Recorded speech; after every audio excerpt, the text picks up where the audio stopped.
All right. We are all good to go. Great. Okay. Good evening, everyone. I call a meeting to order on January 18th at 7:07 p.m. Okay, we'll start with roll call. This is Henry Thayer acting as meeting chairman. Maria, why don't we go from you and work our way around? Tom Rotliff. Tom, pass it on to somebody. To you, Susan. Okay, I'm Susan Marcus here. Brian Smith, Brian Smith here. pass it on, Brian. Paul, Or how about Joanne? Yeah, Joanne. Joanne Esposito here. Ken? Larry Fish here. Kenny, go ahead. Hear me? Yes, Did you hear me? we got you, Ken. You can't hear me. No? Yeah? Okay. And just for the record, we also have Maria Mack, Paul Jordan, Jay Newsom, and Jamie Rabbit, Planning Director, listening on. And Randy Collins. And Randy Collins. Sorry, Randy. Okay. Item 3, approval of minutes. Everyone get a chance to look through the minutes? And if so, can I get a motion to approve the minutes, please? Or are there any corrections? There's a correction. Yes, go ahead. Go in. I noticed for the, at the anniversary, Brian Smith wasn't elected as secretary. Megan Perrin, Perron, is actually the secretary. Brian Smith is liaison for any communication for the town on the website. Okay.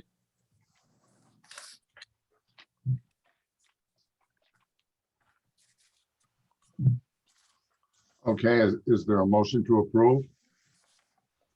I motion. Second, second. all in favor? Aye. Aye. Okay, the minutes of the December meeting are approved. Okay, item 4, correspondence and public comments. Jay, you got the floor for 15 minutes. Hopefully it won't take that long, right? I advised Larry at the close of the last meeting that I was going to be resigning from the committee. I really appreciated the opportunity to serve with all of you. And in the past, it's been a good experience. However, my frustration level with town government priorities has increased, and it's no longer fun for me. I've had a lot of ideas, and I may be a little bit dogmatic, and I feel that it's time for me to move on and for you to get somebody else in to be dogmatic, if that's the case. There are a few things that I wanted to mention in closing out my 9 years. And, if you'll bear with me, first of all, no biggie, but I did give Brian and Larry and Henry the information on the business database that we get from the Secretary of State's office. And I gave them the name and the contact point. And going a little further with that, I think I would like to see, as a member of the town, not a member of the committee, I'd like to see the survey conducted again, the 2015 survey. I think it's time. I think we kind of agreed to that in a couple of past meetings. I'd also hope that you would keep all the questions the same. However, I don't think it would be a problem to add a few questions to get some more depth or to get some more information that may be pertinent after the past 6 years and after COVID and after everything that has transpired. Again, I would think that that would be one of the things I'd like to see the committee take on as a priority. Secondly, regarding the commercial highway zone, one of my strong feelings after, when I came onto the committee, one of the key things 9 years ago that I felt strongly about, and I feel still feel strongly about, is density and the economic relationship to density, and whether that's mixed use or high density, multi-level housing, doesn't make a lot of difference. But the town needs more density because it's the efficient way to grow, it's the economical way to grow, and it's the ecological way to grow. Flood control, all those things that we talked about as a part of the commercial highway zone situation is certainly pertinent. I do believe that after looking a couple of weeks ago at the survey that we did of the commercial highway zone, that we did not really get an in-depth picture of what those people were thinking. And again, after 4 years and COVID, I think we don't know what those people are thinking. I do know that for all of my concern about the situation, as far as I know, we've heard nothing from them about it. Nobody's come forward and tried to get a zoning release to do a mixed use or a high density housing situation in the commercial highway zone. So I think at this point, it's hard to tell how those people feel, those property owners feel about rezoning. I think that a quick resurvey should be done before any contracting occurs, to do another study to determine, what's going to be happening there in terms of architectural standards and so on. I think it makes a big difference if those people would be planning on doing their own properties as mixed use, or combining properties with other abutters, or whether they would be thinking in terms of selling their property to a commercial developer. It makes a big difference in how you look at architecture in those situations. Small standalone units as opposed to larger combined areas. I think the town has a responsibility to its taxpayers not to spend a cent of town or state money until we get some more information from the property owners. Some of the things that I would think that should be added to the questions that we originally asked would be, how do you feel about architectural standards, and give them 4 or 5 different responses that they can choose from. There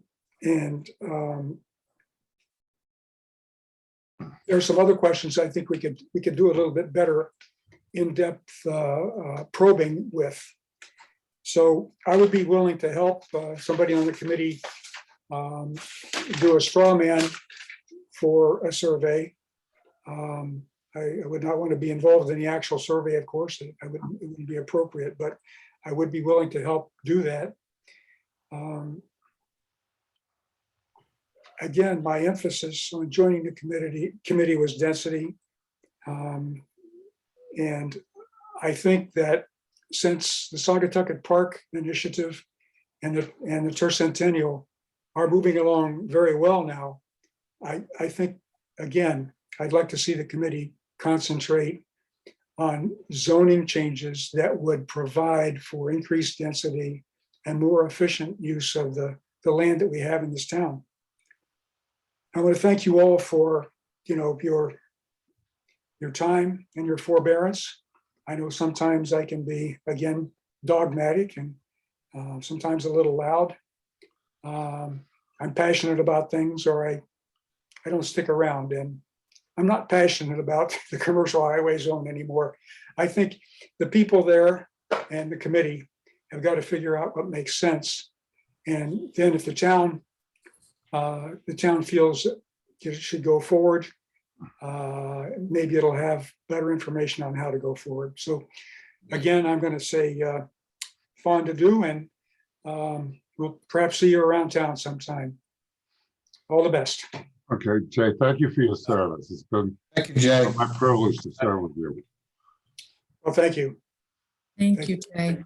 We're going I to agree. miss you. Thanks, Jay. Individually, I'll miss all of you as well. Thanks. Take Thank care. you, Jay. You've added a lot, Jay, so you should be proud. And Jay, just on behalf of the planning department and the town, thank you again.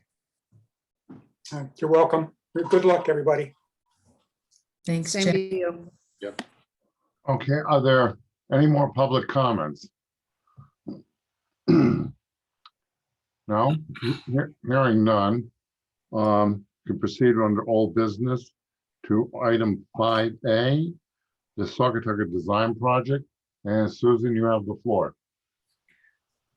Okay, but my partner in crime here, Randy Collins, has disappeared. Oh, there he is. Okay. We got her. Okay.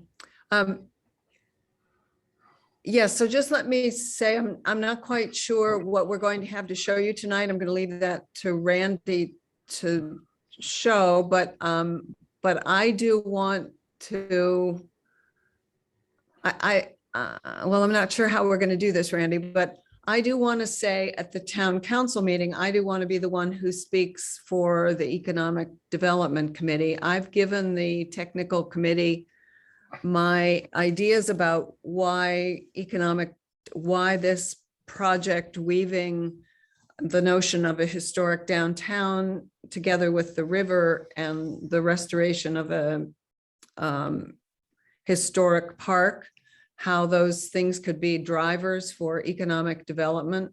But my particular slides are no longer in Randy's presentation. So Randy, did you incorporate my slides, or what do you want to do?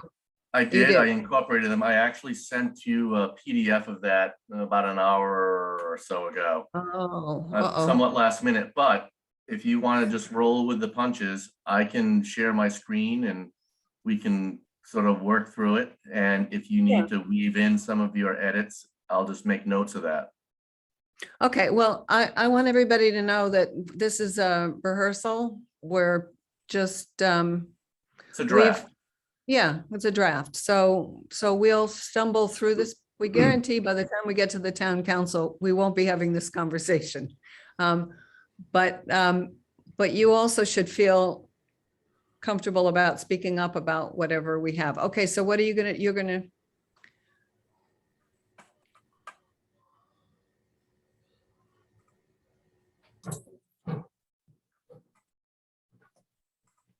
Okay, so is this?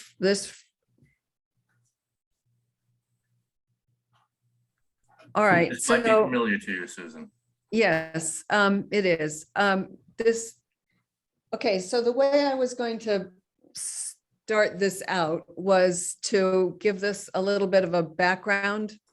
My slide had these things come in one at a time so I could talk about them, to mention how we arrived at this point. But I think I even had before this, didn't I have a slide that said what we're trying to do tonight?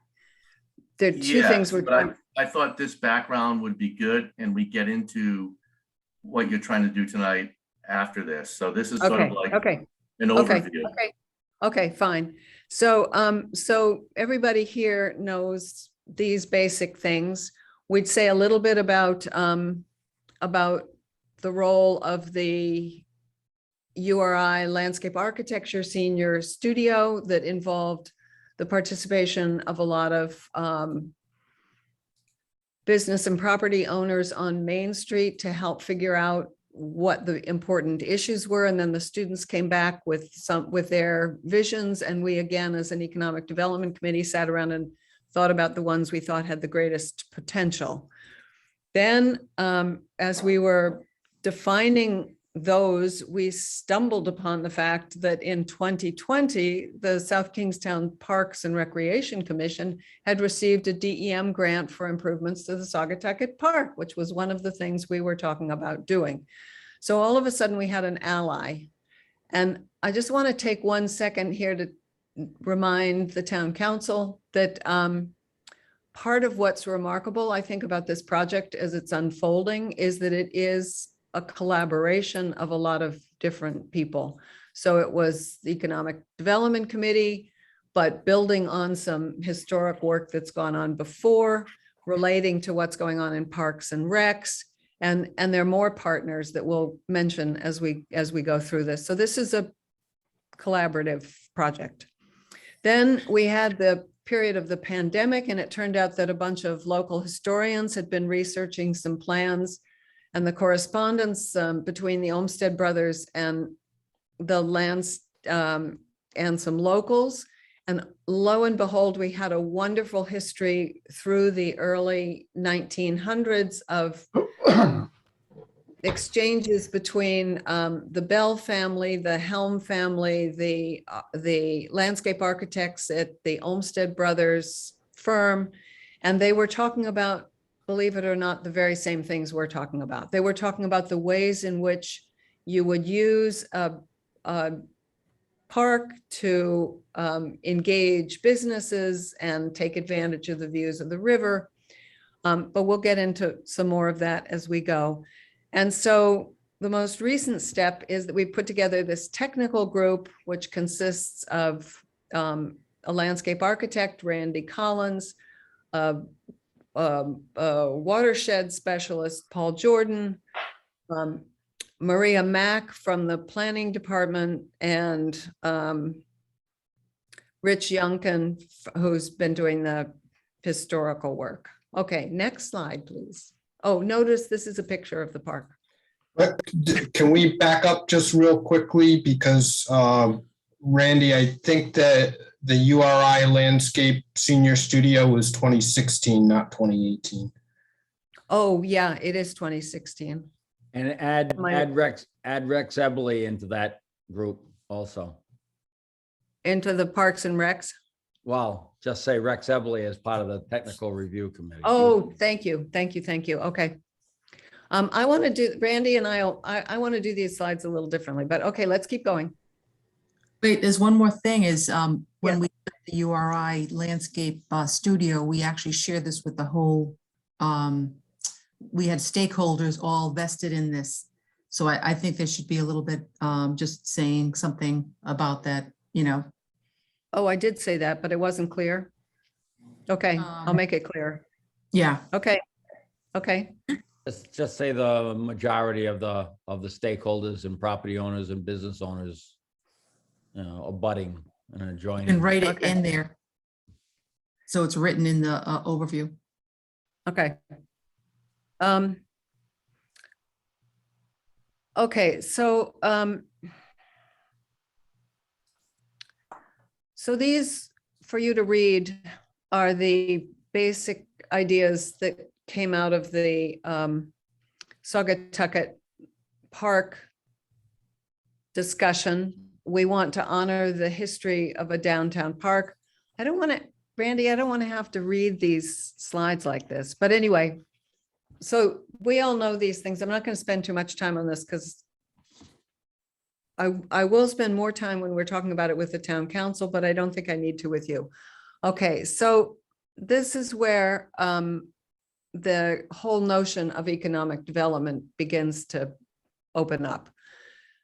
Because I want to tell the town council that the Economic Development Committee believes that the way you drive economic development is by identifying your genuine assets and then investing in those and maintaining those and making sure that they all fit together in a geographic and community whole. And so we have identified three assets that we want to talk about tonight. One is a historic downtown Main Street. The second is a river. And the third is a nationally significant park, at least nationally significant in the sense that it was designed by nationally renowned landscape architects. And you can, if we acknowledge these three assets and then tie them all together, we can really promote economic development. So again, can I have the next slide? So we, the EDC decided to hold a public session. We did this, we wanted to get the public's views again on what we should be doing in the Saugatucket Park. So on a beautiful night in September, we had, excuse me, over 70 people from the town. These were people from all stripes in town attended, and we had a presentation. Randy, Rich Youngkin, and Liz Scott, who is, I haven't said anything about SNP yet. Have to figure that out, but who is responsible for the SNP technical assistance that we have, gave a presentation to lay out what is planned for the park, what's planned for the river, and the ways in which those, and touched gently on the ways in which those relate to Main Street. And then we had these breakout discussions. Next. So we talked about the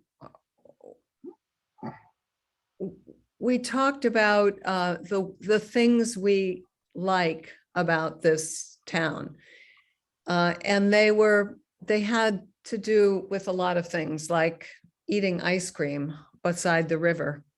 And they were driven by this, by a very strong sense of place. Next one. And okay, well, the way I had this, okay, so we also agree, we also enjoy congregating on the river and watching river fire. We use this river to do all kinds of things like spot turtles with our kids. Next. And we use, oh, good, an Hera Gallery. Good, thank you. We assemble along the river to watch Shakespeare, to go to gallery openings. So there's a cultural aspect to our participation in town. Next. We own buildings on Main Street and businesses on Main Street, and we all universally want those to thrive. Next. And we are worried among ourselves about flooding and about stormwater management. So those were the main interests of the group who were there. Oh, sorry. We also like this river. We also like the fact that our children can develop a strong sense of place through their attachment to the park and the river. Next. So then we broke up into some tables. We had several themes that we were talking about. And one of the things we did was at one table, we identified, we just talked through our history and how we would make that clear to ourselves and to visitors. So one of the ideas that came out of this is we'd share our history. Another is, no, that's fine. Another is, go ahead. Another is that we should invest in and protect our natural resources. Okay. We need to maintain our public spaces. Next.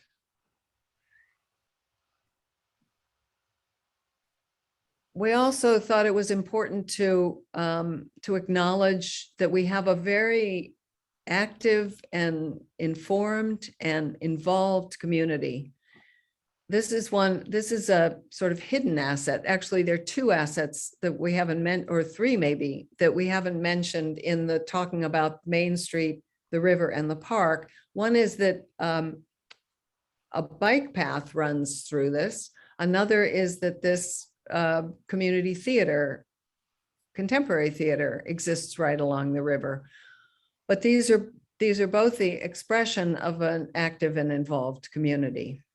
Next one. Just when I'm throwing you a curveball. No, it's okay. I'll do it.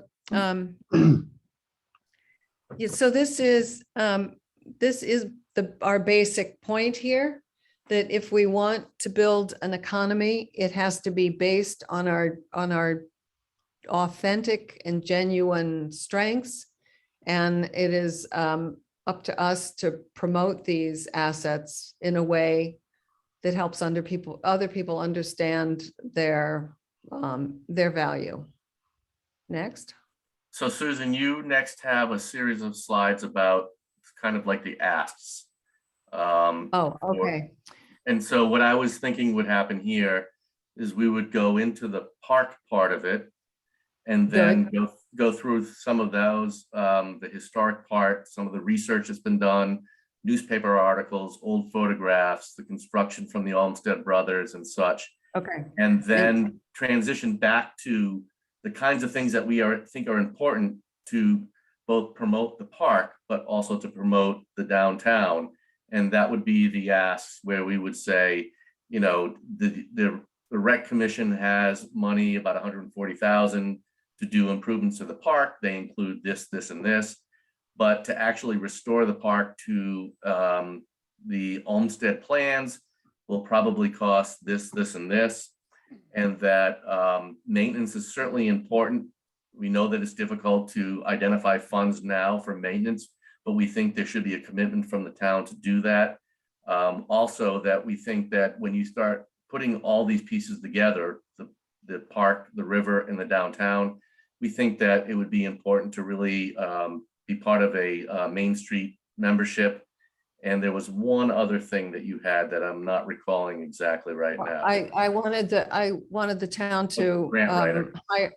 hire or appoint somebody who would coordinate among all the different groups in town to do the grant writing.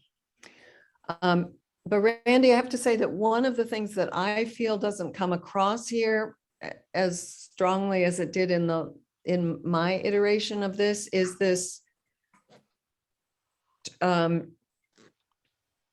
is the tripartite of the downtown, the river, and the park. I had a couple of slides, but you and I can work that out later, right?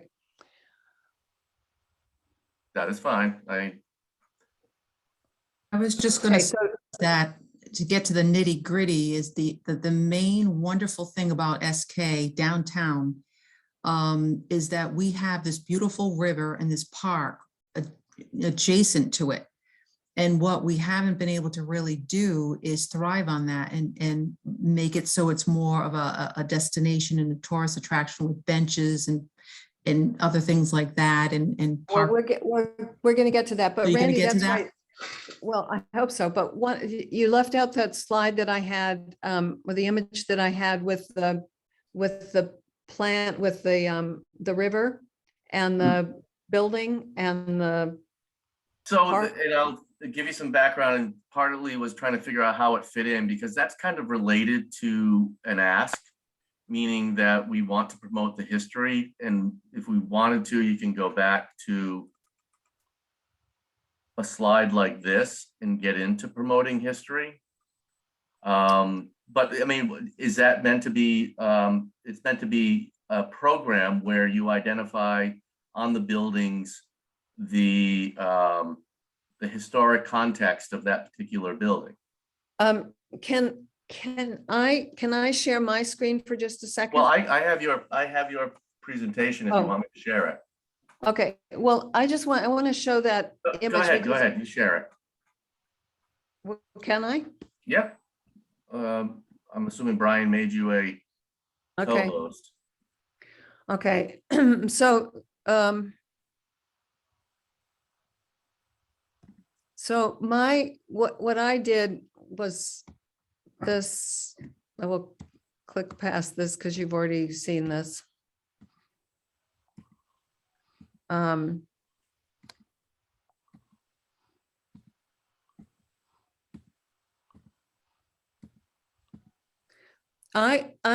wanted to say, this was one of the things that I thought was important to say to the town council, that we as the economic, because it speaks exactly to what Joanne just raised. We as the Economic Development Committee think we need to market this combo of Main Street, River and Park.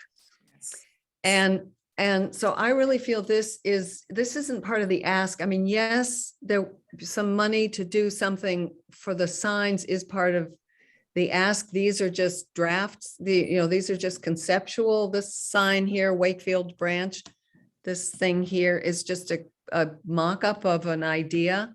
It's not a proposal for a specific sign. But I think this really speaks to what we're trying to do. I don't want to lose this. Right, you gotta get to the point. yeah. Because I think this is it for me. So the one thing I'm missing here was the Saugatucket Park sign, which I could go get. So, oh, and then do you have this one in here somewhere, Randy? On the very end, when we talk about the engaging the community, this one and also the story one was going to be put up. I just haven't got that far. Okay. All right. Well, so I just wanted the one that I wanted to show everybody is I do want to go back to this concept that we're marketing this combo. Maybe that's corny, but I think this is really the essence here. We're trying to we have this special Main Street, we have a river, and we have a historic park. And we want to make sure that each of these things is feeding into the other so that any investment that we make in any of these assets has a reverberation with the other ones. And the fact that Joanne had to ask that question about whether we'd said that or not means we have to make this, I think we have to make that point clear. Yeah, and maybe market could also be changed to build upon the combo. You want to emphasize it. Marketing, it means like it's already done and you want to market it. Okay, well, I mean, this slide isn't going to be there. These were my slides and they're not going to be there. Susan, if I can make a suggestion, I think that all the slides that we just reviewed, that I combine yours and mine, we're talking about more of an overview, an upper level. And this kind of introduces a project to it. So I'm wondering if the slide that I ended with, where I show the picture of the park, the picture of the river, and the picture of downtown, is the place to emphasize how the combination of these three assets need to be worked together in the promotion of the entirety of the both in a way that they all benefit to a certain degree. And then we can talk about specific examples of how that could happen after that, and this could be one of them. Okay, I don't seem to have a cursor to do the stop sharing. I don't need to show my slides anymore. Let me see, stop share, wait a minute. Uh-oh, There you go. You're all right. did it stop sharing? Yes. I also lost all of you. Oh, there we go. I would also mention the bike path much more Yeah. than you have so far. Yeah, I think I would agree with that. that ties into the entire town. West Kingston is now tied in because of the bike. Okay, path. well, I did, when I had, because I did a really poor job, I'm sorry, on these slides, because until tonight, I hadn't seen them. I mean, they do say what my slides said, but I'd never seen them before. So No problem, Susan. I think you're hitting it right on the mark. But when you say the Main No. Street, No, And well, I was, River and there the is park one slide, there is, had the there bike is path. one slide where I was gonna tell a little story. There is the about the bike path, but I'll weave that in because the bike path is another huge asset Correct. that we have. It connects the library, all the schools, downtown Wakefield, Peacedale. It'll take you all the way to the Narragansett Beach. It'll take Right. you to the train station, to, to Yep. Swamp Parks. So- So it's so- So is the bike path the fourth thing as opposed That's to? what I'm three? saying. That's what I'm saying. Yeah. 4 things. Yeah, but I can make it 4. Shall I just make it 4? Yeah. The Yeah, thing is, course. the thing is, I wanted to have 3 because I thought people could remember 3 better. But, and then the rest, I thought, I want you to understand that I think it's also an asset that we have such an interested community. The bike path, the history of these things. So I had sort of a secondary color one, but all right. I All right, can let's- make bike path 4. Let's not get Okay. hung up. I think Okay, we're let's giving keep good going. feedback and I think it's been excellent so far. It's fabulous. I'd like to just suggest one more thing. In our meetings over the last few years, we had brought up a mention of the anniversary coming up for the town and how great would it be that we push forward and get something done with the Saugatucket. So I think a lot of our momentum, at least I know mine was that a focus on, so maybe at that beginning part where you have a But little. no, but I think we have that at the end. We're gonna Oh, say, okay. So when we get Olmsted into Park- some of the slides that I'm working on, we're gonna Yeah. talk about the 200/300th. right, So there's the 200th anniversary of Olmsted. And we're fortunate to have an Olmsted Park in town that we're gonna hopefully restore. And all of that is gonna be done under the context of the 300th anniversary of South Kingstown. And I think the one thing, and I was making some notes just when Larry and Susan were talking about, and you were talking about the 4th aspect, which is the bike path. And I think the important aspect of that, and I think it was you, Susan, that was mentioning, the train station to Narragansett Beach. But I also think the important part of that is it is a piece of connectivity of the greater community of South Kingstown into the context of Wakefield and the downtown. So somehow I think we need to weave that together as well. all right, that's right. I was going to mention that at the beginning to say that these 3 assets that we've pulled out for tonight's discussion, for the discussion that night, center on downtown Wakefield, but that they, the whole community has, it feeds into the whole community, but yeah. So I'm thinking like a map or an aerial that shows the context of the entire community in the bike path, URI to Narragansett Beach, like a big aerial that gives an overview of that might help facilitate that part of the conversation. Okay. Okay, so now I think I'm finished and I'm turning it over to Randy. Could I just add one quick Oh. thing about the bike path? I think it's a good idea to emphasize it a little bit more because it does represent the connectivity, so connection, recreation, and healthy communities. I mean, I haven't said anything because of the way it's set up. I haven't said anything about the way in which these things could yield economic benefits in terms of jobs or a recreation community or whatever, but we're keep going. So the rest of it's sort of still a work in progress, but I wanted to then bring the focus on to the park and talk about a little more detail, some of the things that the town council has already seen as it relates to the Olmsted brothers and how the park is today still has a very significant part of the integrity of the original design. Show some images of what it looked like shortly after it was constructed. You can see that cupola in the background of the mill that exists today. The building mill that you see in the foreground here is where the parking lot is for the orthopedic offices.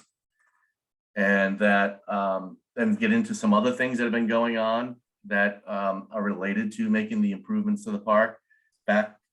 Going to tying in the goals that were mentioned earlier, and talk about the SNEP grant and what the technical assistance is that we've been working on with the SNEP folks, and talk about a little bit about Indian Run Brook, and they're going to provide visualizations for restoration buffers and implementation strategies. We also talked about dealing with stormwater on High Street and around the basketball court. Both of these included a site meeting where we had the SNEP folks and engaged the town group and talked about what the possibilities are. These are still works in progress, and that what we think are some of the next steps are the improvement project that the Recreation Commission has got the money for the Saugatucket Park, continuing the SNEP and this is specifically talking about Saugatucket Park, talking about the SNEP work and what the next steps might be there, the historic restoration, and then the continued information for the community and how they can continue to be involved and informed on how things unfold over the next year or more. And then talk about what the Rec Commission has done as it relates to the park and the funds that they have. Talk a little bit about what we think the priorities are that we have agreed on with the Rec Commission, because they don't feel as though, or I should say Rex doesn't feel as though the total amount of dollars that they have will do everything they want to do, including the basketball court. And that seems to be still in flux after the last SNEP meeting.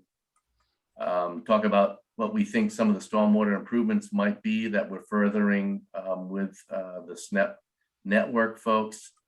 Talk about really the restoration of the park itself and how we want to be able to formulate the design around that. We're going to look at some of the work that, as Susan had mentioned, the folks, the historians, Rich Youngkin, and the folks that he's working with, that have really unearthed the backbone of how we think the historic restoration is going to go. And that includes letters and plans and photographs and newspaper articles. Here's a newspaper article from 1936. You could see sort of just below the Kenyon's ad, there's a snippet about Saugatucket Park. One of the interesting things about that is this quote that comes out of the article, and I'll paraphrase it quickly. It was a group of citizens that took up the matter to develop the park, and they raised money for the procurement of the plans. And they asked the town council to establish a commission. And this is where the Parks and Rec Commission comes from, the development of Saugatucket Park and the group of citizens who were promoting that idea. There are a few more newspaper articles that I want to put in. And then I want to go into some of the features of the park, the lighting and the benches. As you can see, this is not quite finished. And then get into some of the letters that describe the intent. These are the components. And then talk about the costs and give an overview of what we think those costs might be. And this is around the community, where mentioning the story map and how the community can stay engaged on what's happening with the park, understand the background of the park. We think it's important that, moving forward in the restoration of it, that there's a link that the community can have for understanding that. There may be a web page that the Parks and Recreation folks will put up that will be a clearinghouse for all of this information that people who are interested in learning more can visit, and then identify costs and funding sources. I've got a question. In terms of the bandstand, where do we stand with that now? I don't think it was mentioned. Is that still in the proposed scope of work? So the bandstand was identified in the Olmsted plans as being at an approximate location of where the Veterans Memorial is. And it's interesting, if you go back to the letters and read some of the articles, it says right from the very beginning that a Veterans Memorial was an important component of this, including things like views to the downtown and views to the river. So I think the way I would handle that, if it were a question that came up, would be to say that, since the Olmsted Plan has been made, the Veterans Memorial, which was something that they felt was important from the get-go, is located in the area of the bandstand, and that the nature of the Veterans Memorial as it exists today and its location really provides that opportunity to be a spot for organized events. And then if need be, I could also mention, and this is where I need to get some more input from Rex, mention that the area around the basketball court, he's thinking that that provides an opportunity for additional events there as well. Okay, because I know in the past, there's been some talk about a portable bandstand, and I was going to ask, if it's portable, where does it go when it's not in use? I mean, it sounds good, but logistically, I don't know if that's fully thought out. That was what I. They have one now. We were actually just talking about that with Rex this morning. And the idea is that there are mobile facilities that are basically built on a truck chassis nowadays. And that would sort of be the preferred option, because you wouldn't have to permanently install it in the park and break up what is the existing Olmsted vision, and would also give the town the flexibility to use it at different locations when it's not in use at the park. Gotcha. So that would be actually on the back of a truck you're mentioning, Brian. Is that correct? I just want to understand. That's my understanding, yeah. And you can get them built out to whatever your specifications are. You can get them with sound systems built in. You can get them with lighting built in. You can do all kinds of things with them. It's just a question of how much money you want to spend. Or would this be leased out or rented out by occasion? I don't know if they're available. Rex did say that they have portable staging in the town that is getting near the end of its useful life and would need to be replaced. So he was sort of looking at this as an option for replacing and updating that equipment. It would also be something, the existing portable staging that they have requires a whole crew in a day to set up. These mobile stages are something that requires, 2 guys a couple of hours to set up. So it's a lot easier and more flexible for the town. Sounds like a good idea. Would they have a garage to store that? I don't know where they would store it, but Rex didn't seem to be concerned about that question when we talked about it this morning. So I assume he has an idea for it.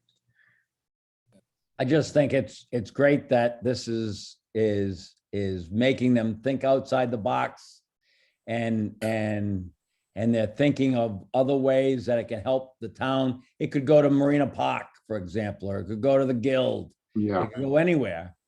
And it's because we're bringing up these things that they're starting to think more in a bigger picture. And I think that that's great for the town. Yep. So if I can say for the 300, there has been talk about purchasing on our commemorative projects group on a staging. They're 4 by, I think, 12 feet panels, or 4 by 8 foot panels that you put together. They're aluminum for temporary staging. And I heard from Ken Burke that the one that they have at the Guild is quite old, needs replacing. And so we were thinking of possibly asking or trying to fundraise to get 2, one for the Guild area and one for the Saugatucket, so that events for the 300s could have something. But this unit that you're thinking, Brian, is kept on a little truck, or does it break down, or? Brian? No, go ahead, Jamie. Let me try and provide a little insight. The discussions are in their infancy. So it was just Brian, myself, and Rex discussing the possibilities associated with a stage. The units I'm familiar with, in essence, look like a utility or contractor's trailer. So if you saw it driving down the road, it is completely enclosed. They are in the 24-foot range, are the manageable ones. They go up to 32 and 36 feet. They're towable. So literally, if you saw a contractor with a Ford 150 or a GMC 2500 heavy duty pulling a utility trailer with all their tools in it, this is a slightly bigger version of that. So to be stored, it can literally go anywhere to be stored because it's completely enclosed. Ken has a picture. Ken may be showing a picture of one. Again, typically they're a 2-man crew, can put them together in under 4 hours. And then tuck them back. That's Again, awesome. the discussions are in their infancy, but Rex did mention that they may be looking at replacement of what they have, and instead of replacing, something in the nature of what they have, this would be considered an upgrade to that. Thank you. Thanks, Ken.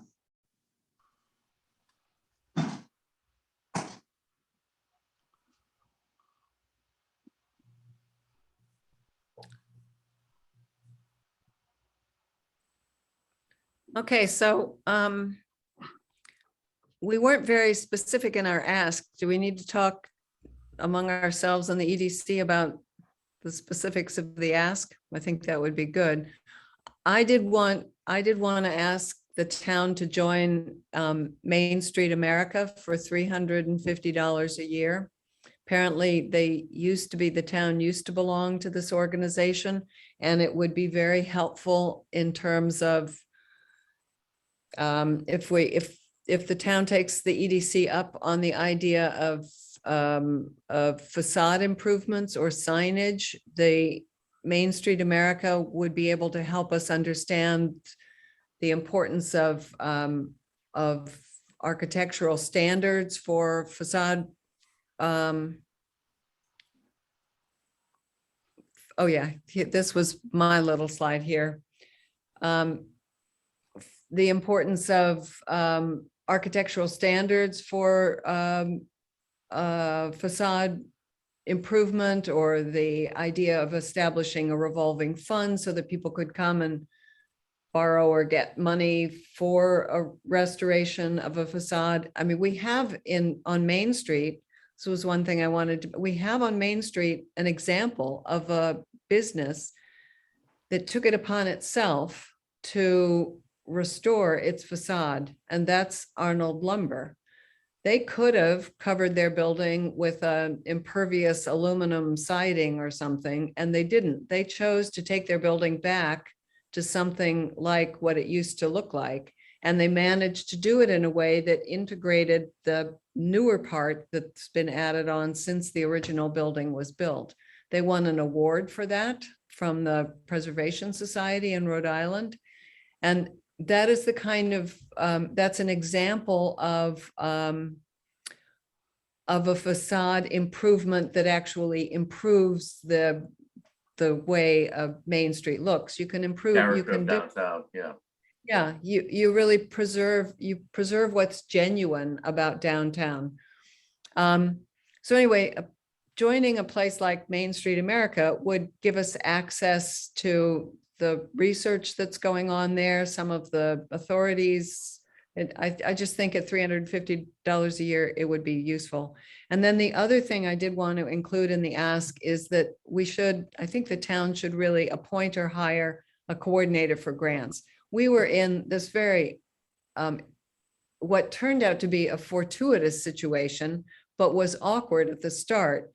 When it turned out we, the EDC, were talking about some things that we wanted to have happen on the Saugatucket, in the Saugatucket Park. We didn't know about the work that that Rich and others were doing in uncovering the Olmsted legacy there. And that opens up all kinds of granting opportunities. And we also didn't know that Parks and Recs had gone after a grant to do some kind of basic maintenance of the park to improve it. So now we're in the situation where, because we've stumbled upon these things, we can put the money that Parks and Recs has towards the restoration of a historic park, and really compound the investment there in a way that we couldn't have if we hadn't, if we just gone our merry ways and done these things separately. And it seems to me that somewhere in the town, there needs to be somebody who is kind of overseeing what all the different groups are thinking about, so that they can make it clear where we should be, where we could be going for money together, where we could be making an argument for the money that would demonstrate to a funder that we are a serious community interested in really not just throwing money at something, but in actually making our community a whole lot better. And having funds that build upon each other as well. You can sometimes use one grant to be a contribution to another grant. Right. So, but it's really hard to do that at the moment, the way it's set up. And it just seems to me it would build on the kind of collaboration that we've fallen into here, just by accident. I mean, I do the water sampling on the Saugatucket River. I do that with two other women in town who are volunteers. They're both scientists, those two other women, not me, but the two women are scientists. We do this for the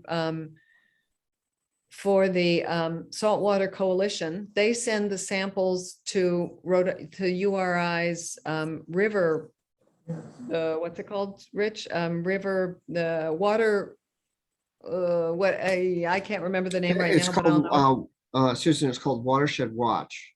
Watershed Watch, right. Yeah. And now also the Friends of the Saugatucket Park have taken up, I do the water sampling at that one place at Caleb's dock just behind the Bell Building.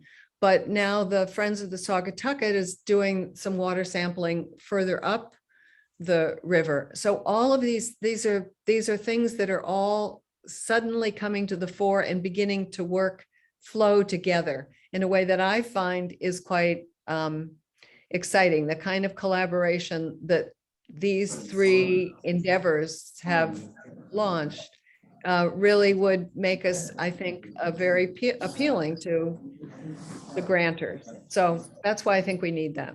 I've got a And then- question. I'm sorry. Go ahead.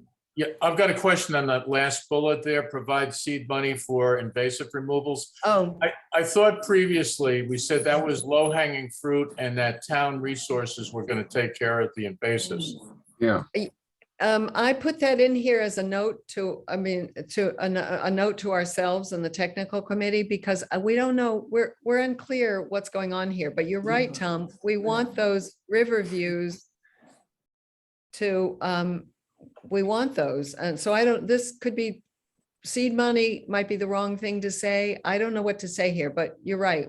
We want. So I think the way to maybe characterize it is that as part of the funds that the Rec Commission has received, they have included in there doing some invasive removals. And what we might do is try to piggyback on top of their invasive removal program to actually do some additional pruning, maybe some clearing, to be able to open up the views so that there are visual connections between the park and the downtown. Yeah, and I guess part of my question is just to be sure that when the commitment is made to do some removal as so-called low-hanging fruit, that actually happens. Well, that's my concern, Tom, is that I think with relying on town resources to do that, those resources are pulled in 100 different ways. And if there was one thing that was not going to get done professionally or in depth to the way we want it to create the vistas that Randy's talking about, it won't get done. And so let's provide additional funds so that it gets done and gets done properly and very intricately. I'm for that, but I think, let's not miss the fact here, though, that when a commitment is made, a commitment is a commitment and it should be followed through on. And, we've had other instances that I won't go into, but when a commitment is made to do it, and I understand there are limited resources and we've got COVID and they're pulled in many different directions, but maybe the commitment should not have been made then. Yeah. Because I we agree, relied but on that. we can't close the barn door. It's already open. And, as Larry said, to do this correctly, yes, a commitment is well and good, but to do it correctly is going to require some long-term objectives, and it's going to require more than just mowing and cutting down on an annual basis. It's really got to be done by someone who understands the different nature of these invasives and how to deal with them. And it's not something that will be necessarily fixed in a one-year time frame. So Well, It there's will also- there's maintenance involved in this, right? To be sure that the Yes. invasives don't come back in. So I think that has to be part of this discussion. Otherwise, exactly. we'll be paying somebody to remove it and 5 years later, they'll be back. Oh, no, it won't be 5 years. It'll be 6 months. Hopefully Um, 6 months. Fair enough. Yeah, I had a couple But, thoughts. good. If this is only the next steps total, I'm not sure. Is it? No. Sue? No? No, Okay. this was, these first two were mine that I wanted to have. Fund the lighting and the bench acquisition for Saugatucket Park. We actually should show them, can we show them the pictures that Rich sent around of the benches and the park lighting? That's There not was a in- previous slide where those would be in there, Susan, yeah. Okay. Was there But- also but we- anything about the kayak launch that we Yeah. talked about? Are we putting that in there? I think that you might want to be careful about putting very specific things like that in without testing to see if those are going to be viable alternatives. And what I mean by that is, for instance, you may get a vendor who would be happy to do that kind of thing like they have down at the Narrow River. But having the facilities there to do that, much like you have the dock that currently exists, Caleb's dock, making sure that you're not doing anything that precludes it makes, to me, the most sense. Okay, so but my 2 cents is it just looks like there's just 4 very minimal things there. Maybe you have the pictures as. The lighting and the bench, basically, if you say the restoration, the historic restoration of the park is, the funding for that is probably, I wouldn't call it minimal, it's probably over $400,000. So maybe showing like it one at a time with photos, and then at the end what the cost would be in the presentation. The other thing I want to mention is this is a huge opportunity for us to collaborate for the anniversary, because we have, and I know that we're coming up to that in the agenda, but we're talking about it now. We have on the commemorative projects group looking into staging, temporary staging. We have a group looking to have artwork. I know that was in the agenda of public art, and we're thinking of like going out to bid for something big around the Saugatucket or something, finding a location. Now, I'm not saying that this has to be in your proposal, but I just want to, I don't know how we collaborate, whether maybe we have the commemorative projects group meet with EDC before, and a Zoom before this, this 24th meeting with the town council, a bike station they were thinking with bike rack stuff. And then in the historic task group, you can imagine this is like a big puzzle. They're looking at historic interpretive signage. They want to create signage in village centers as well as the bike path and the Saugatucket Park and other places too. So there's a lot of collaboration. I'm just getting a little concerned about how we approach the town council with a few different asks. However, we're hoping to get like maybe one lump sum for them for the anniversary, but we do have a fundraising committee that is going to be led, co-chairs Ken Burke and Beth LeConte. And Roland Fiore said he's gonna work with Joe Veely on really, going to help get some fundraising initiative and efforts going. So I just want to kind of throw that out there, that there could be an opportunity for collaboration, and what should we do about that? Well, I think that's the things that you mentioned, Joanne, are elements of how the park historic restoration can be looked at, and there are components in what you mentioned that could be incorporated into the park. You mentioned interpretive panels or bike racks or bike storage or things like that. I mean, you have to be very careful about making sure that you don't distill down the historic fabric of the park that you're restoring. But are there things along the edge or connectivity elements that are possible to incorporate those? I think those are important things to consider. Right, and if we could, I'd really like our committee with you, Randy, and with Paul, and just to look at, maybe some of the ideas so that we, maybe together with fundraising from the anniversary, and the town and grants, get these things accomplished. Before the Chief. 24th, is somebody going to cost out these items, like the last two, the invasive species seed money and the one there for the third bullet? I mean, I think the town council is going to say, okay, you're asking me to fund it. What are we talking about? How much money? Yeah, so the historic restoration of the park, we've already started working on a cost estimate for that. Okay. So we'll have it'll probably be a range, only because Right. given the nature of bidding projects these days, it Yeah. could be high or low, mostly Right. high. Right. But yeah, no, the intent would be for the historic restoration to do that.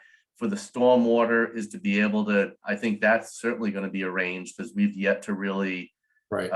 land on what we think the improvements are going to be. So the one thing I would encourage people to think about is the priorities too, because when you have a couple of different asks going on, you need to,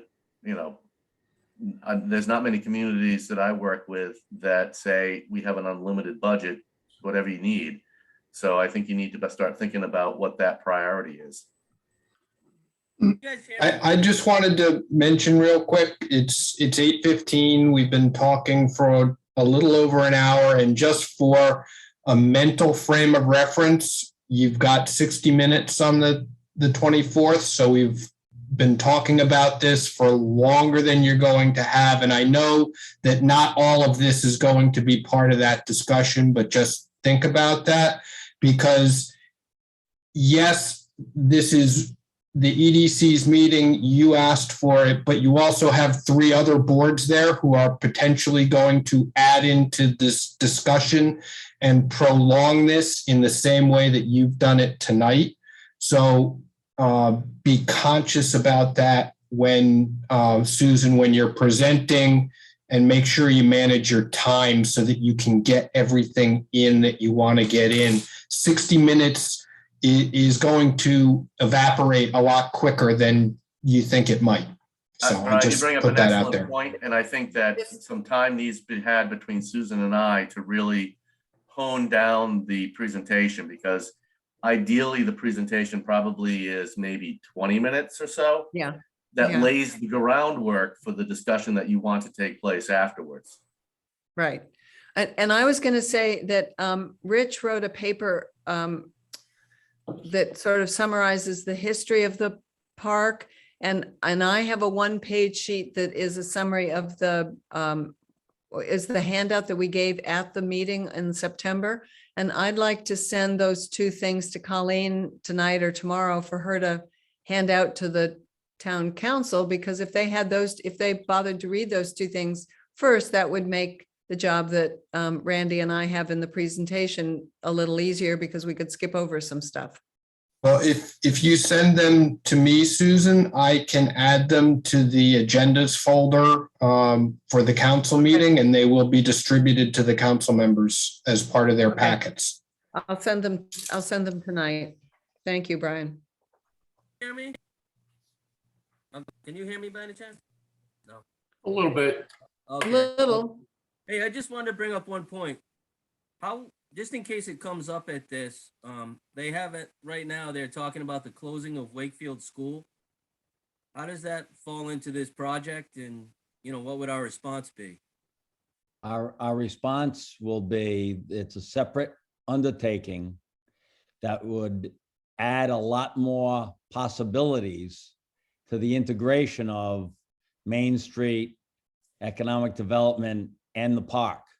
There's all kinds of things that could be done with that school if it became available, but we shouldn't anticipate that until it happens. Now, I think it's happening as we speak, I mean, but it's away. but right now for this presentation, I don't want to overstep our bounds into school department anything. I think that's a very good advice, Larry, because we have, the school department is an organization that we have not yet had a lot of discussions with about this. And you are also opening a very touchy issue in town with that. So yes, I think, Ken, you're right. It's something to be conscious of, but I'm not sure it's something you want to bring up at this point. So Brian, would you characterize it as what we're talking about tonight meeting, when the council meeting happens, is something that should take place regardless of what happens at the school? Yes. Correct. Absolutely. Right. Okay. Right. And that's like a phase 2 integration of the former school into yada, yada, yada. But I think don't you look wanna at bring it. it up at all.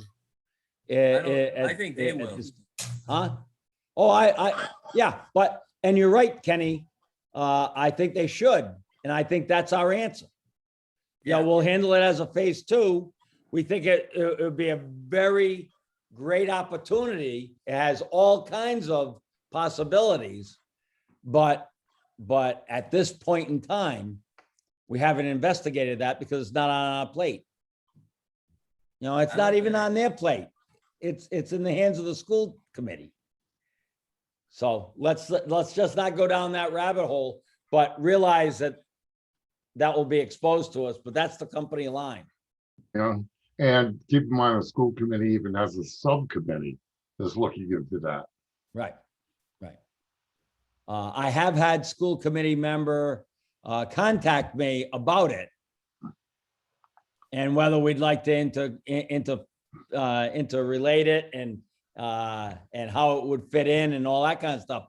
But let's hold back right now. We don't want to be the cause of, because the EDC or the Saugatucket River group wants to integrate it, that's why they're closing the school. Don't want to be anywhere near that. It's got to be a school committee decision. And all right, now what can the town do with this great resource? And go back again, that this plan should proceed regardless of what direction it goes in. That's Yeah, I think correct. Randy, to everyone's point and Larry's point, your proposal to move forward with the improvements to Saugatucket Park run independent of the disposition of the school. Right. Perfect. And it's simple as that. Couldn't say it any better, Jamie. Randy, do you have any more to your technical presentation? Do you show anything with the bike path or proximity of the bike path, or do you have dollars that Dollars are going to be developed. The bike path part, as it relates to connecting the bike path through the school property, the way we've been handling that is deferring to Rex, because he needs to reach out to the school folks before we even put that out there. And the last time we met, which was the SNEP meeting in Saugatucket Park, we agreed that was the next step. I have a text to Rex to say, let's get together and talk about it. Given what we just talked about, I'm not sure it makes a lot of sense to delve into that at this stage, but I will defer to Rex on what he thinks is the way to handle that. I just like to see as many projects a la carte with price ranges as possible, because this is our one chance Yeah, bite at the apple, and I think we should try to take as big of a bite as we can. No, I agree, but I guess my concern, building upon what we just talked about, is if we said, hey, let's look at putting a bike path through the school property to connect to the bike path to Saugatucket Park, and that's going to be a cost of $375,000. Given just the way this conversation went, I would be disappointed for that to become the focus of the discussion for funding things with the council. Correct. I think it should be like the last item kind of thing. Yeah, it's almost like we can talk about this if you want. We have the information, but that's up to you. Right. And I think all along, we've talked Right. about having different options that would potentially involve a phased approach anyway. So they have this menu to choose from. And the council members that I've talked to, they're looking to try to get their arms around the cost and what they get for each different thing. And you're just creating an impression in their minds of what they're talking at each phase. And I think that will help in making a decision.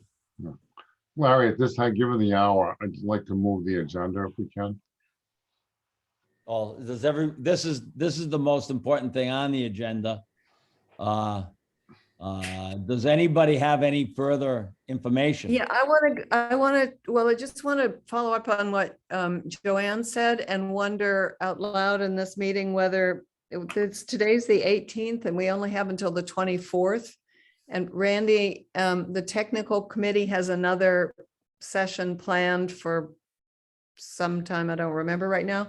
But how do we feel about Joanne's idea that some of our stuff is overlapping, and so how do we want to address that? It's a segue into the next topic in any case, but Yeah. what do we feel about that? How could we do? I mean, she's right.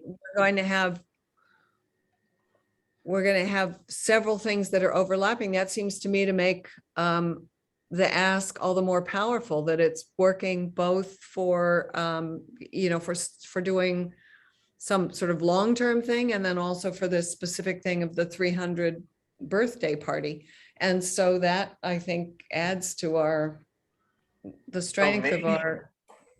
Maybe as a suggestion, there's a time frame element that's rolled into the financial ask part of this, and that's where you could start talking about the 200th and the 300th, the 200th anniversary of Olmsted's birth, 300th anniversary of the town, and that there's a bit of synergy that happens between those two that could be focused on. Not to say that there's many other things that are related to the 300th that don't have anything to do with the park, but that this is a real opportunity from a funding standpoint to be able to focus the fact that we have a historic Olmsted Park, we have the 300th anniversary of the town coming up, and we think that there's a time frame element that needs to be paid attention to, so that we can be able to do something meaningful with the park and set that up so that it can be something meaningful for the town celebration as well. Yeah, so it seems to me that makes a strong case for the benches and the lights for the Olmsted Park. I would agree. I'm sorry, I think that town staff, and I won't talk for them, but town staff and the rec department is goosey about what can get done in the time frame to meet those two objectives.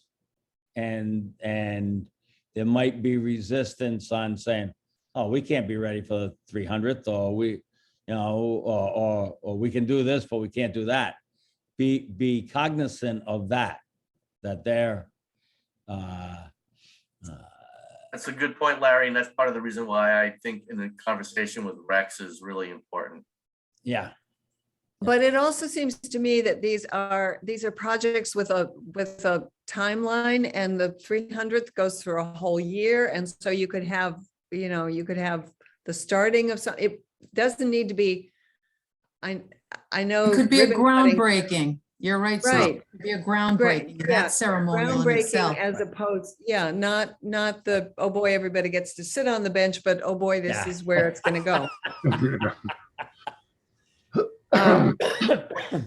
Careful, Larry.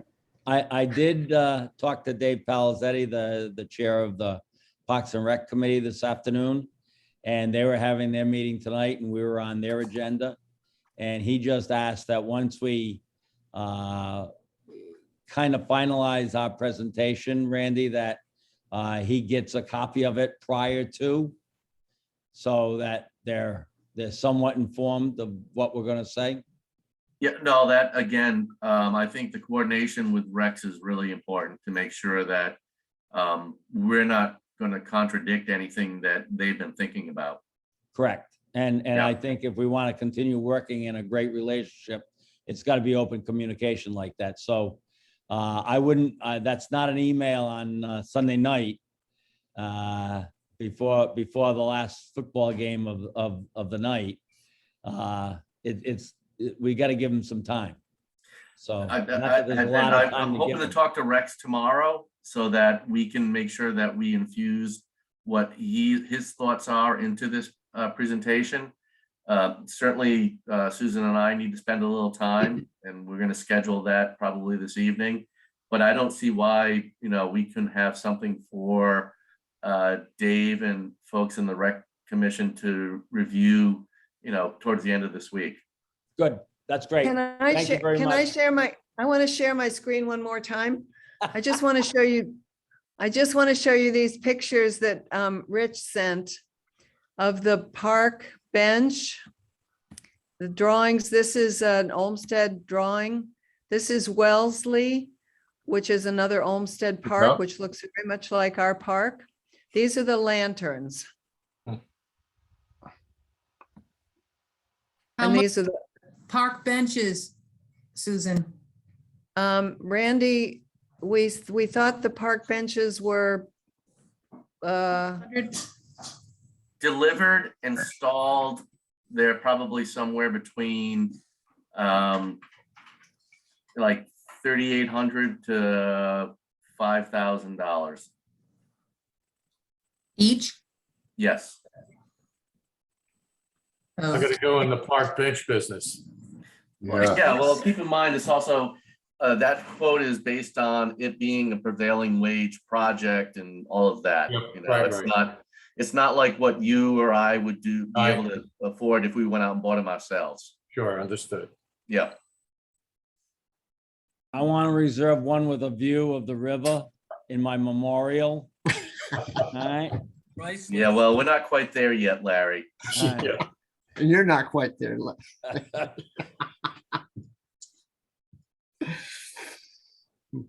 Okay, if everybody's comfortable and the presenters are comfortable. oh, wait a Henry, I don't minute, have a wait a minute, I'm problem sorry. moving on, but- I'm sorry, there's one more thing. We haven't let Paul show the story map. Do we want to do that, or do we have to? Do we want to save that for something else? I mean, we are kind of running out of time, but Well, I would suggest, Paul, if you can send a link to everybody, you guys should all take a look at it. It's awesome. yeah. yeah, it really is. So look And, at, and, so and I think the context behind it is, and we didn't get a lot into this, but under the idea of the continued engagement of the public, this is a one feature of that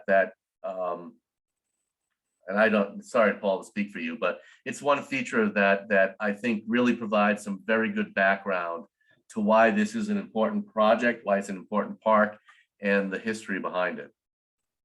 Paul, why don't you just add something to that? Yeah, it's called a story map. It's really, it's just a very easy, quick to throw together website, and had a lot of help from Rich and the Narragansett Times and some old letters. And so there's a lot of information there. It's a bit of a long read, lots of nice pictures, and very easy to make changes to the text as needed. So it's still a bit of a work in progress, but I will send out the link. Brian, I'm going to send it to you, and if you can just send it to Yeah, that would be the thing to rest of do. the group. Yeah, I was just going to ask if that was something you can do. So I will send it along and they can send the link out with the packets, and hopefully council members will get a chance to look at it before the meeting. Yep, very good. Thanks. Thank you.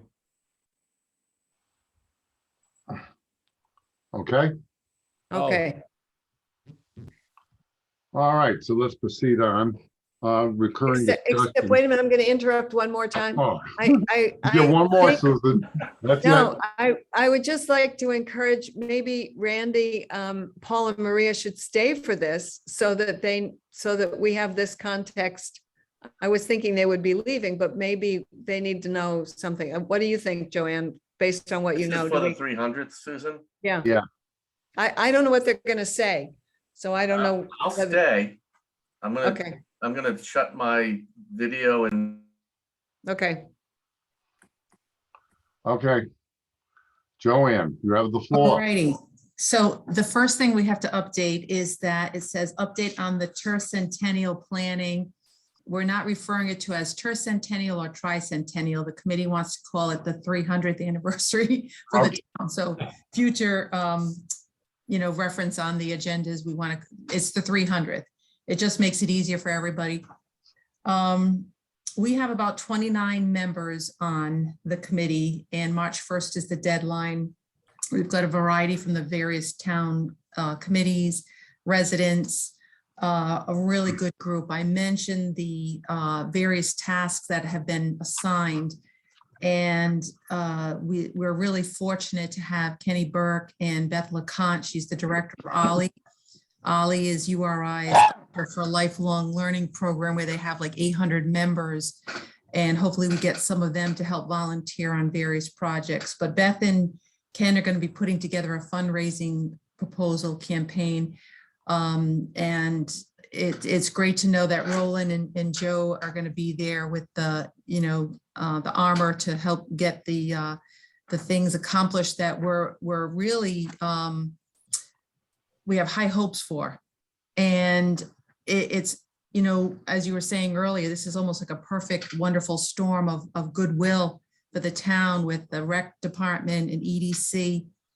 And wearing the hat of the EDC, I think, helps Henry and Brian and I to have that awareness to help the 300th anniversary steering committee get some things done. So we have 3 tasks assigned right now to kind of put things in perspective. You can imagine this is like a puzzle where we're just throwing things out and now trying to start the border, right? And the tasks are commemorative projects. And these are things that are specifically to commemorate the anniversary, along with events that, we hope to do year-long events on part of the anniversary. And there are some historic programs that we want to have too, with some fundraising components to them as well. But I just want to give you an idea of some of the project that we vetted that I'm going to be sharing with the committee at the next meeting in February.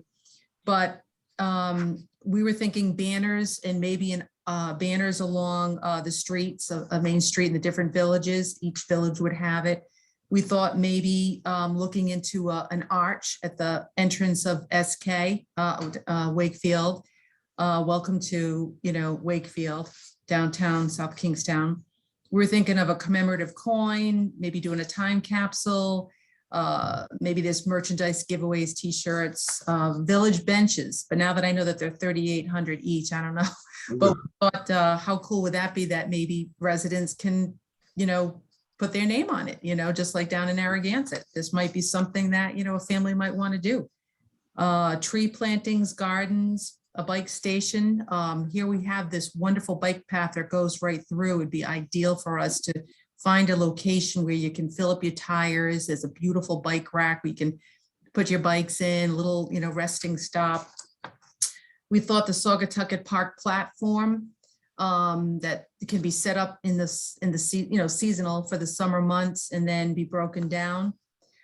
Brick Plaza, we thought it would be fantastic if we could have bricks, and maybe they're along the Saugatucket pathway that Randy and Paul and Susan, you were all designing along the path, so that, it can be a commemorative path where you can put your name and, Larry Fish. So that was an idea too. They have that at the Kingston Quad at URI, and that was really well done. And I don't know if you've seen it, but it goes across the whole quad. So it was pretty incredible. Artwork, we're thinking of doing requests for qualification. So RFQ for qualification. It's a different way to propose to get artwork in. Kenny Burke is great with all that capital building information. So he gave us a sample from East Providence and how we can get that. We had reached out to Mimi Samus, how she's done those beautiful dancing displays, artwork in Narragansett. And there's some other artists that we're thinking, but we would send out a bid.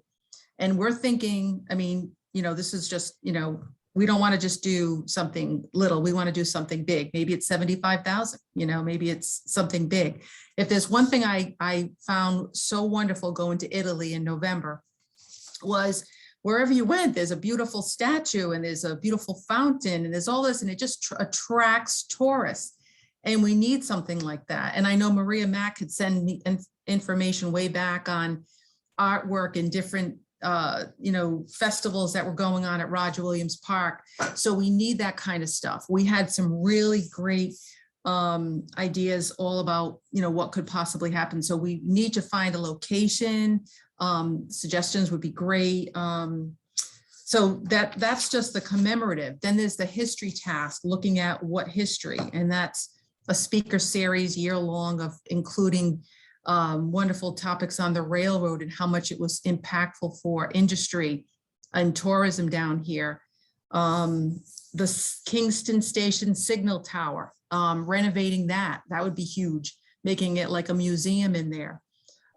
Historic interpretive signage, building on what's already there and working with you guys on that. Historic and architectural resource update just on the whole town's historic designation. Walking tours of the historic things of SK. And the last thing, which is really important, I think this might even build on Paul Jordan's story map. We'd like to hire a grad student to develop the South Kingstown history timeline, and not just starting with the colonial period in the 1720s when it was incorporated, but looking back at the Native Americans, the indigenous people, and the region, the geography, the geology, and incorporating all that. And so that it starts from way back and comes into the future with the various events and things like that. And then at the end, it would be that's the anniversary, and you can actually click on these are the events that are coming up. The events were handed out by Henry, thank you, at the last meeting. So you had a chance just to see, like, these were just draft, and a lot of other committee members sent in more. But one of the things that our vice chair, she's fabulous, Elizabeth Solik, she's very enthusiastic, and she might handle the kickoff. We might do a kickoff first night. So it would be so great if South Kingstown started doing something on, January 1st, building on the Wakefield Village area and holding something maybe at the Old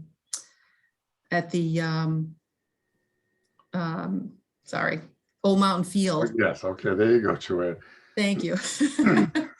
And then maybe walking down into, Wakefield there for the rest of it, because, the closest thing, we don't have the Providence so much in this Westerly, but, with everything going on. So we thought maybe we start a tradition. So one of the things that I was trying to emphasize with the committee is that, after doing URI's 125th is we don't really want something that's a one-timer so much. I mean, obviously there will be some things, but what would be great is if we start some events that are perennial.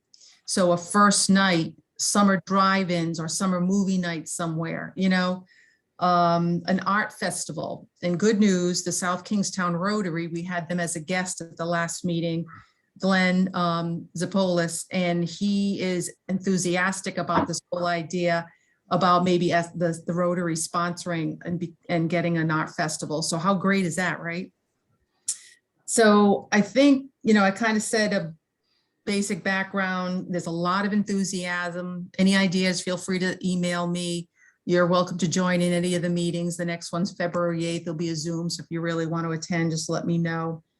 But there's a lot of energy and, you know, we're really at the beginning foundation. I have to tout Terry Murphy. She is fantastic in every angle that we're going after. She's been there to help me along the way, and she's been just fantastic. And we have a lot of energy with Brian and Henry. So I'm really thankful, and it's really a good group of people that are working together on this. That's great. Okay. And Joanne, I owe you an answer to a question about the exact date of the charter.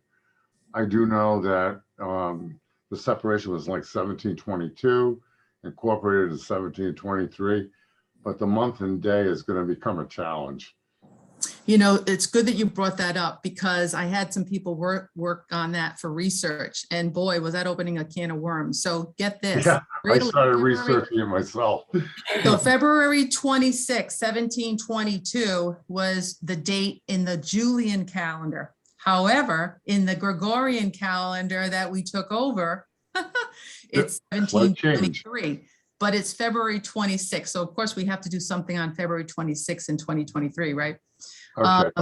So it's interesting that even that alone, that people don't even know the exact date, right? So having something on the South Kingstown website with the history and just a little blurb about that would be so interesting, right? Yeah, so me going nuts with that was yeah. fairly common.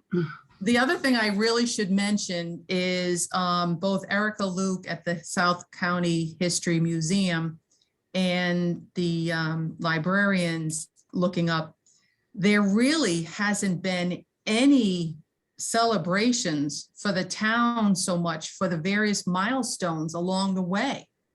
We're asking now the town clerk to see if they can go into the vault and find things.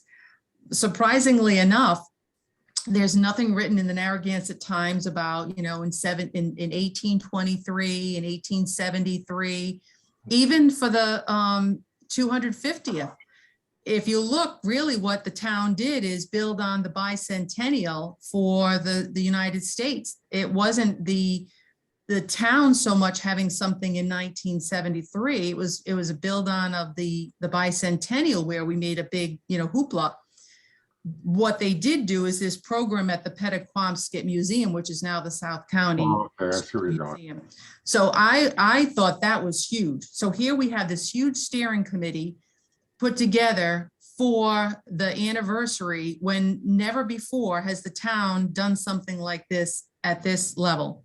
Yeah, Joanne, I found a document that was written in 1984 by Anna Prager. And so do you remember Anna Prager, Susan? Yes. Oh, yes, I do. Yes, she wrote a What do you mean remember her? She's Yes, still I alive. do. Isn't she? Is she still alive? I believe so. She's I at URI, right? Yeah. Yeah. So Yeah, I I found hope this so. document. Okay. What I'll do is, since it's so long, I'll send you the link to it. And then you can pull it up if you read. I read through it and I was fascinated because it was such a granular look at the town's history. I'd love to do that because we want to hire a grad student to start compiling a software, putting it on the website and building it so that we can incorporate the various things. She's going for her master's in you know, library sciences. And of course, we hope to have some library members, you know, assisting on that, and maybe some OLLI members from URI. But I should thank Brian. He's volunteered to be the media plan, to put together a media plan for us. So that's going to be huge. That's going to be a very big component. So maybe we'll have him talk about that at the next meeting. But Anna's document stops at 1984. You Oh, know, yeah. Yeah, please send that. Thank you. okay. It's a good read. It's a very comfortable read. Okay. Thank you. Anything else? Brian Smith, do you want to add anything? No, I don't have anything to add, but thanks for asking. Okay. Joanne, if I could, I've worked on a couple of projects where we've put out RFPs for art installations as part of them. And Okay. if you wanted to like say, have Kenny reach out to me, I've known Kenny for a long time and I'd be happy to give him any of the information that I have that might be insightful. I will send you what he sent to me and connect just two of you. That's great. Okay, sure. Because what Okay, I'd like to do is have it written, so it's ready to go and share with the committee at the February 8th meeting with the specs. And I'm thinking go up to 75,000, something like that. Okay.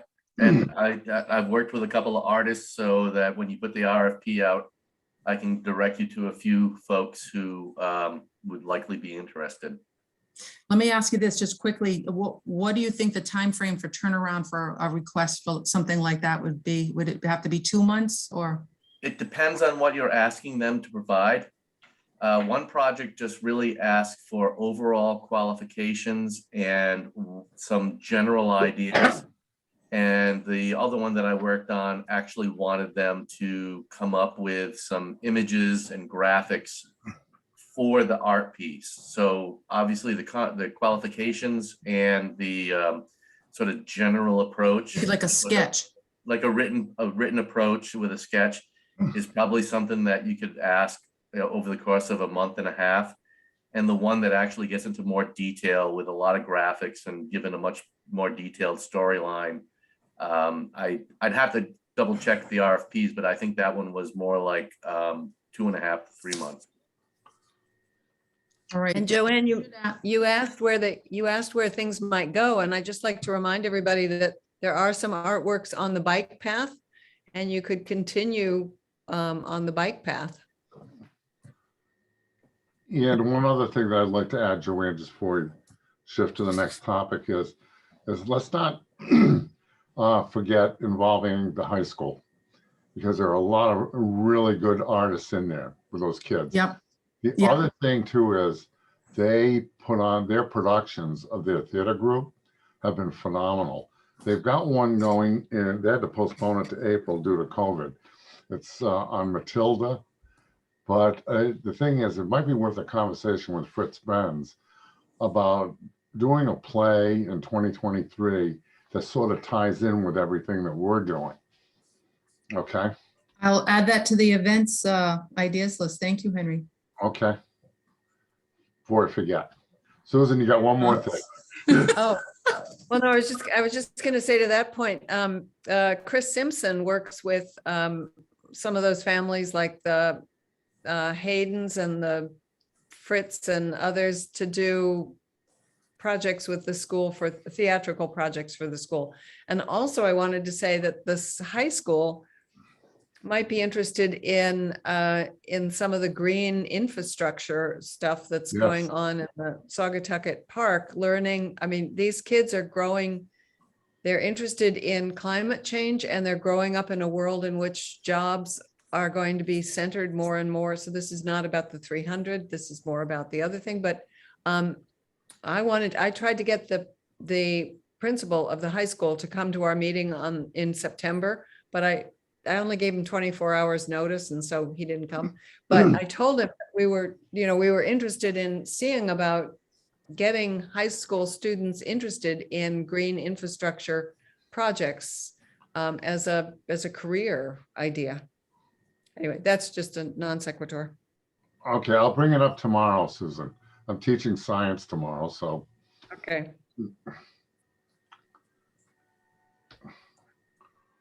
Okay. Joanne, you're all set. We can go on to monthly update rather, on local business developments. Brian, what do we got? Brian Wagner, you're on mute. Brian, you're on mute. Yep, There I you got it. I got it. So yeah, not a lot that you haven't seen already. We have ongoing discussions with this South County Hospital about amending the institutional master plan language in the zoning ordinance. We had a couple of very successful discussions with them, including at the last planning board work session. And it seems that we're all on the same page in terms of getting that straightened out. The plant-based compassion center, the medical marijuana dispensary on Pershing Ave across Bagels is moving forward. That snafu didn't throw a monkey wrench into it? I completely expected this to get held up in litigation forever because, these places were supposed to have all their approvals before the lottery ball went in the machine, but I have not heard anything about slowing this down. So I don't know, maybe they iron things out. Okay. And the rest of the stuff is pretty low level. The high street is just converting the abandoned Welcome Market into a private business setting. Burger King's adding a second drive-through lane, and we're primarily dealing with making sure they get circulation issues corrected around the Burger King. And the other stuff is all just sort of in limbo for right now until the applicants do something to move it forward. Okay. So item number 7, you covered that already then. Is that correct, Brian? Or do you have some more information? No, I basically that's just there to, I gave you a link to the finalized meeting schedule for this year. And the draft agenda for the work session next week, which will be posted this week. We're going to have postings for it for every board that's going to be there, just to make sure we're covered every which way from Sunday on open meeting stuff. Okay. Item 8. Next meeting date and agenda items will be February 3rd, 2022. Is this going to be, Brian, another virtual meeting, or do we have to meet in person? No, the virtual meetings run through February 4th, I believe. So Okay. Yes, you're going to have another virtual meeting unless it's extended. And, those are the things that I see that we need to deal with, unless there are, additional discussions, additions, whatever. You can contact me and or Larry, and we can talk about getting stuff on the agenda. Okay. Is there anything else? I'd just like to add that Anchor Sports is open on Church Street. Yeah. About 8,900 square feet of athletic turf for baseball and softball and hitting, pitching. Also, not daycare, but parents can bring their kids in there Monday through Friday, 8:30 to 12:30, and let them play in a big open area with other kids. Well, that's fantastic. Indoors where it's heated. And pickleball, 2 pickleball courts in there. So I'm not affiliated with them other than they're a tenant of mine, but that is open since the last time. Where is it again, Larry? It's 217 Church Street. It's right, my new building that I bought right across from the self-storage place on Church Street. Okay. And it's another service that wasn't available in town, that backing recreation, it was zoned for it in the industrial zone. So that's open. So Okay. Can I have a motion to adjourn? Motion I'll to make that motion. Okay. Do I have a second? second. All in favor? Aye. Okay, good night, everybody. Stay Thanks, safe. everybody, Wait for all a the minute, wait a help. minute, but Randy, Maria, Rich, do we need to confer about our next meeting?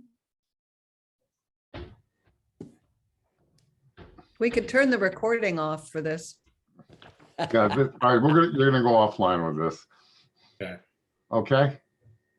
All right, All right. Good night, everyone. Larry, be All well. right. yeah. Good night.